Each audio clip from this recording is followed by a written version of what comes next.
Colombia no merecía ser desertificada y en este video les vamos a decir por qué. Tenemos miles de capturas, 4 generaciones de narcos derrotadas, cifras récord de incautaciones y aún así el mercado se mantiene y no solo se mantiene, sino con cifras récord en producción de cocaína a nivel global. La pregunta es, ¿se debe esto de verdad a la mala gestión del gobierno Petro o finalmente estamos viendo otra cosa y Washington también está viendo otra cosa? Les vamos a contar parte a parte. Lo primero que tenemos que decir es que de una u otra manera la guerra contra las drogas es un fracaso. Llevamos 4 generaciones. Los carteles van cambiando y ese cambio va teniendo diferentes adaptaciones en la manera en la cual el país atiende este tipo de situaciones. Hemos hecho la tarea como nadie en América Latina juiciosamente año a año y aún así la reducción en Estados Unidos en el consumo de cocaína no llega al 1% con todo el esfuerzo que hemos hecho durante décadas.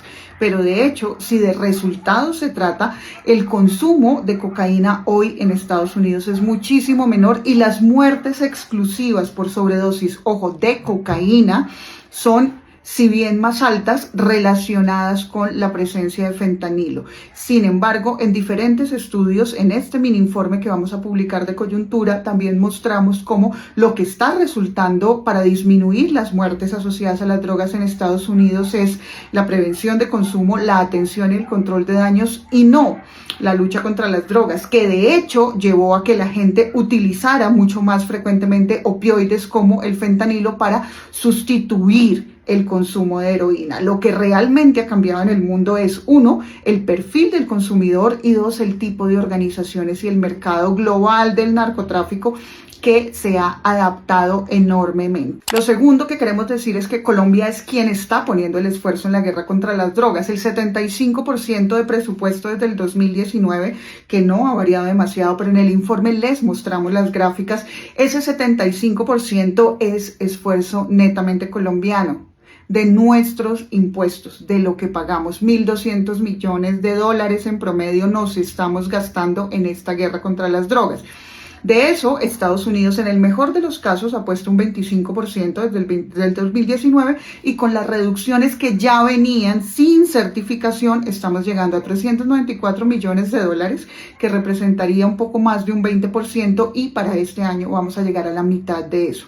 Quiere decir que todo el esfuerzo de la guerra contra las drogas, incautaciones, sustitución de cultivos, sea voluntaria, sea forzada, armamento, aéreo, todo lo que nosotros hacemos en este momento para impedir que la cocaína llegue a los Estados Unidos, representa el 90% del esfuerzo sostenido del Estado colombiano y como repito, esto es de nuestros impuestos, los suyos, los míos, los de todas las personas que habitamos este país y juiciosamente pagamos desde el IVA hasta la declaración de renta. Tercero, que lo señalan muchísimos expertos, es el asunto de las hectáreas cultivadas.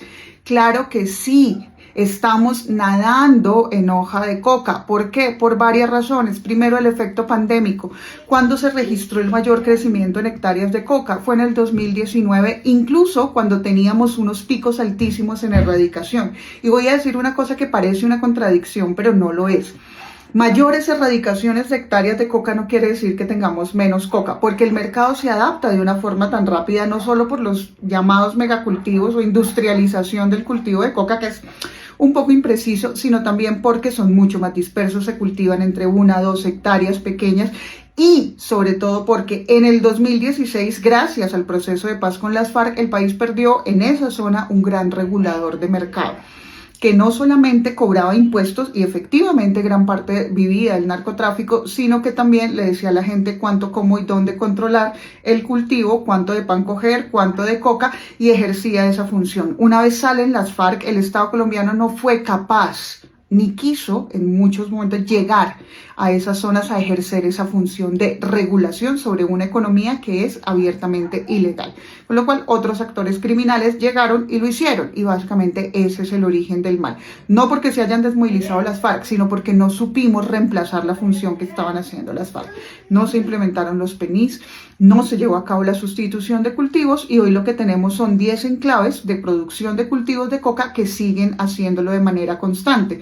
pero un mercado que ha cambiado muchísimo y en eso quiero hacer mucho énfasis porque ahí es donde están las claves de por qué es injusta, sumamente injusta la desertificación contra Colombia. Cosas que hay que tener en cuenta acá, una es la eficacia táctica y otra es la eficacia estratégica.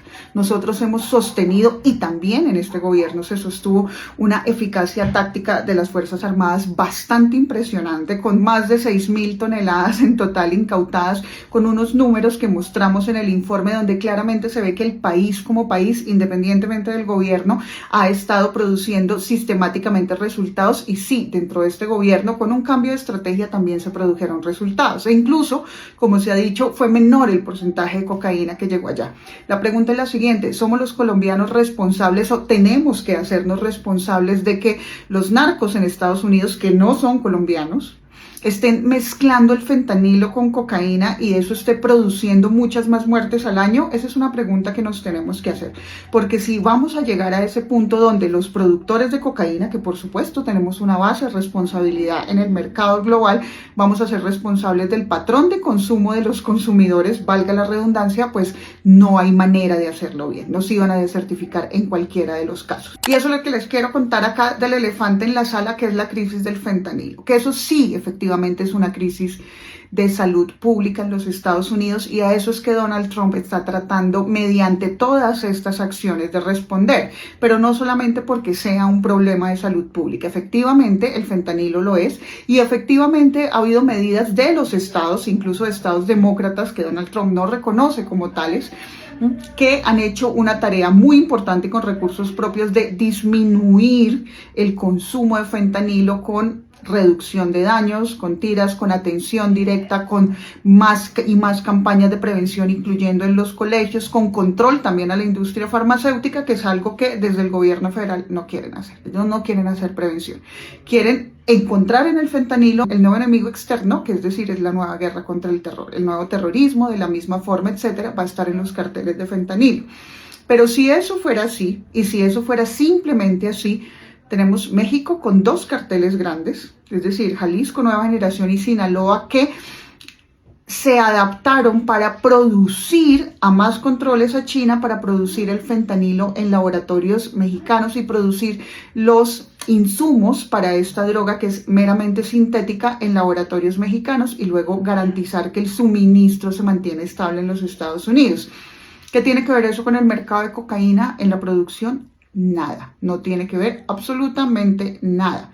Que, como ya dije, los narcos en Estados Unidos estén mezclando el fentanilo con la cocaína, pues es un asunto que realmente los colombianos no tenemos bajo nuestro control. Ahora, en muchas cosas, excepto en erradicación, este esfuerzo y el gobierno Santos Duque es muy similar. Pero aquí viene el asunto, y es que nada de lo que hubiéramos hecho iba a impedir que nos certificaran. Básicamente lo que Estados Unidos está castigando es, primero, que Colombia tenga un gobierno de izquierda. Estados Unidos va a intentar por cualquier lado conectar el enemigo externo con gobiernos no afines, no a los Estados Unidos, porque Colombia incluso durante este gobierno ha mantenido una relación excelente con los Estados Unidos, sí, digamos, exceptuando por supuesto algunos trinos del presidente que efectivamente pues no ayudan en la labor diplomática, pero en general la tendencia en la diplomacia colombiana ha sido en mantener unas buenas relaciones con los Estados Unidos. Es porque el gobierno colombiano se niega a entrar en esta guerra, digamos, en esta guerra o en esta amenaza con Venezuela, que es donde realmente está el problema. Entonces, a Venezuela, lo que ocurre con Brasil, la injerencia en la política, incluso en la justicia brasilera, todo eso está anidado a una situación política doméstica que está viviendo Donald Trump. El gobierno norteamericano está al borde de algo que se llama shutdown. Quiere decir que si no aprueban el presupuesto en el Congreso, y no la tiene fácil, es un presupuesto muy inflado con unos recortes de impuestos que nadie realmente entiende. Incluso el propio Elon Musk dijo que eso no era absolutamente nada técnico. Un incremento de deuda bastante impresionante y una probable inflación mucho más fuerte de lo que los norteamericanos están dispuestos a asumir, es decir, una eventual crisis económica. Todo esto lleva a que Donald Trump prefiera encontrar en una nueva guerra en América Latina y una guerra interna contra los migrantes latinoamericanos la salida política a una situación doméstica que no está sabiendo manejar. Pues que lo diga Nicolás Maduro, encontrar enemigos externos a pésimas gestiones domésticas, pues es algo que muchos presidentes, especialmente de este calibre, tienden a hacer, y eso evidentemente pues también lo tiene Donald Trump. Ahora, a todo esto la pregunta es decir, ¿es culpa de Petro? Sí. En parte sí, pero la primera culpa es por existir. Estados Unidos no iba a perdonar que Colombia hubiera tenido un giro político, menos en el gobierno de Donald Trump. Otra sería la situación si no hubiera existido un viraje político tan dramático y si el gobierno del actual presidente de los Estados Unidos no estuviera sumamente desesperado por encontrar, como ya lo he dicho muchas veces, enemigos externos. ¿El gobierno de Gustavo Petro lo ha hecho bien contra las drogas? No, por supuesto que no lo ha hecho bien. Pero no lo ha hecho bien no solamente porque no ha tomado aviones para fumigar o erradicar cultivos. Incluso con la fumigación aérea hemos tenido incrementos serísimos de hectáreas cultivadas. Eso depende del mercado mucho más de lo que la gente cree y mucho menos de las iniciativas que tiene el gobierno colombiano, por mucho que nos estemos gastando tal cantidad de impuestos en una lucha completamente infructuosa. Si toda esa plata la estuviéramos gastando en fortalecer la policía, en recuperar el control territorial, en una cantidad de cosas mucho más importantes, a mi juicio, de la guerra contra las drogas o de disminuir el flujo de droga a los Estados Unidos, pues realmente podríamos incluso tener mejores resultados. Pero el hecho es que hemos estado haciendo la tarea, y no para los colombianos, sino para otras personas fuera del país. Entonces, el presidente Petro no ha hecho un buen trabajo. La diplomacia también ha fallado. Tal vez si hubiera mantenido una relación mucho más diplomática, como sí lo ha hecho la presidenta Claudia Sheinbaum, pues otro sería el cantar que nos asistiría en este momento. Pero pues parece que también se están utilizando acá en Colombia este tipo de propósitos para la política doméstica, que parece ser que efectivamente es lo que vamos a tener de aquí a futuro, ¿no? Liderazgos políticos que hacen un uso mucho más estratégico para sí mismos de estas disputas con líderes carismáticos con una alta propensión al performance y a la semiocracia. Ahora, si esto es así, ¿por qué Estados Unidos no desertifica El Salvador?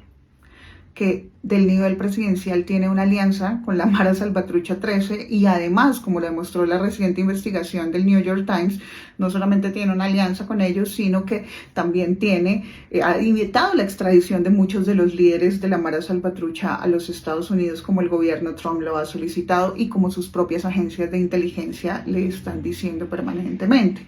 ¿O por qué no desertifica al Perú, donde el puerto de Chancay es y va a ser cada vez más, efectivamente, uno de los puertos donde va a salir mayor cantidad de cocaína hacia los Estados Unidos? Finalmente, Colombia en el mercado de hoy lo que hace es poner la cocaína en los puertos y decirle a otros que la saquen del país y la lleven a puertos. Eso ya ni siquiera es parte de la cadena de valor de los narcotraficantes colombianos. Entonces, ¿por qué nosotros? ¿Por qué no otros? Y si efectivamente la gran amenaza contra el terror es únicamente el Cartel de los Soles y el Tren de Aragua, pues ¿dónde quedan el resto de organizaciones criminales que también son una gran amenaza a la seguridad nacional, no solo de Estados Unidos, sino de la región, como pueden serlo pues nuestro muy local Ejército Gaitanista de Colombia? No sabemos. Ahora, también finalmente es que Colombia también para los Estados Unidos es un aliado fundamental. O sea, esto es una cosa de doble vía y los Estados Unidos, por mucho que nos sintamos muy chiquitos y muy hormiguitas en todo esto, pues los Estados Unidos requieren de Colombia porque es el último aliado realmente estratégico que les queda en la región. La cooperación militar, las bases militares que tenemos en Colombia de los Estados Unidos no son pocas. Ha sido una inversión de décadas sumamente grande, pues, y tenemos 9 fronteras marítimas por donde efectivamente todo puede ocurrir y todo puede llegar y todo puede irse hasta los Estados Unidos, desde gente, contrabando, coca, etcétera, insumos, lo que sea. Es decir, perder a Colombia como un aliado estratégico en términos de seguridad nacional, pues es algo que no se pueden permitir de la misma manera, y por eso esta desertificación, pues por muy injusta que sea, también tiene una especie de waiver de recomendaciones, dice que esto puede mejorar y que efectivamente pues no va a tener sanciones inmediatas. Ahora, ya veremos.